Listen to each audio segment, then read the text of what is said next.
Alastair Campbell has called out Prime Minister Boris Johnson's recently announced tax increase as a smokescreen for botched Brexit management and poor navigation of the COVID-19 pandemic. In a scathing tweet, he said that he was getting a very strong sense that people are seeing right through yesterday's con, which he called a massive tax rise to cover for economic, COVID, Brexit mismanagement. He continued, dressed up as a plan for social care. Which is not a plan.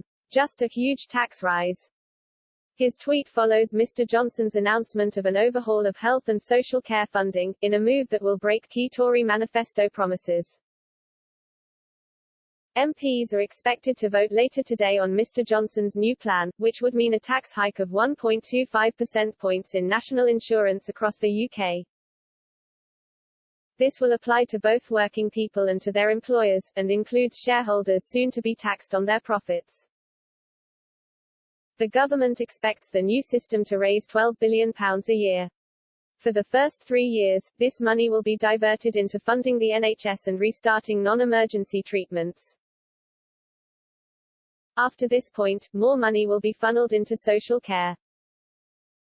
From this date, the Health and Social Care Levy, as it will be labelled, will show up separately from national insurance on workers' payslips.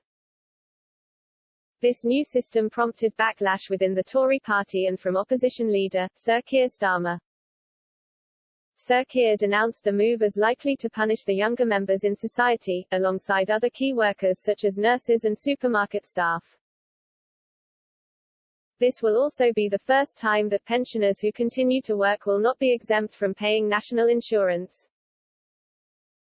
However, Mr. Johnson justified the increase in national insurance as necessary to tackle the waiting lists and delays caused by the COVID-19 pandemic. According to the government, there are currently 5.5 million people waiting for non-emergency or elective treatment, a figure almost 1 million higher than pre-pandemic statistics.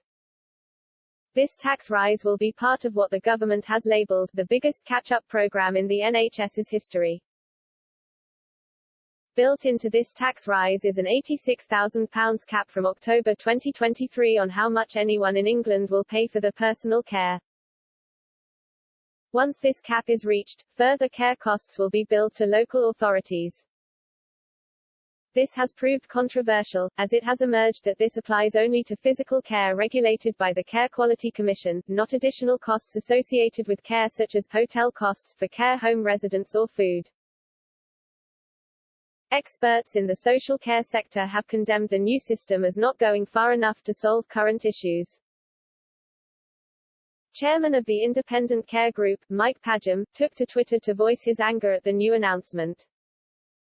He said, any extra funding for the sector, when it eventually arrives, will not be enough to tackle the staffing crisis and end the crisis.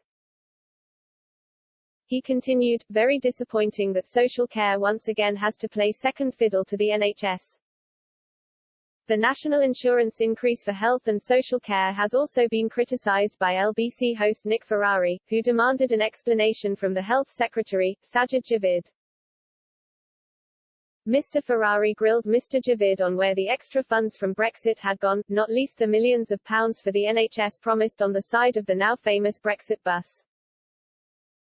Mr. Javid replied that this money had been invested in the response to the unprecedented demands of the COVID-19 pandemic, including financing PPE and the track and trace system.